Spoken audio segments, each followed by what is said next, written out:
করি, আলোচনা করি। তো প্রতি জুমাবারি দিনের আজকের প্রশ্ন হচ্ছে, মাসালা হচ্ছে, দোয়া দুরুদ হচ্ছে, সালাম দেওয়া এবং নেওয়া কি? খানা খাওয়ার সময় কি সালাম দেওয়া যাবে?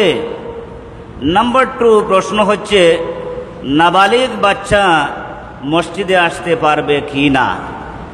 নাম্বার 3 প্রশ্ন হচ্ছে, প্রতিদিন যা চাই তা পাই না কেন হুজুর?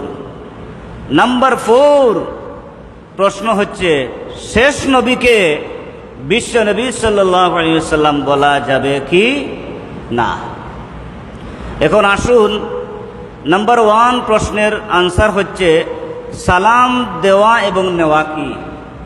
আমরা জানি সালাম দেওয়া হুকা সুন্নত, সালাম দেওয়া সুন্নত, একটু কথা বলবেন। আর সালামের জবাব দেওয়া কি? ওয়াজিব। কিন্তু প্রশ্ন হচ্ছে, আমরা তো সালাম দেই, সালাম দিয়ে দীর্ঘ টাইম কথা বলি, সব কথা সুন্দর, কিন্তু শুরুতে যে সালাম দিলাম, আসসালামু আলাইকুম, এটা কি সালাম হইল? যিনি জবাব দিলেন তিনি বললেন ওয়ালাইকুম সালাম, ওয়ালাইকুম সালাম, এটা কি জবাব দেওয়া হইল? আমরা কিভাবে সালাম দিব?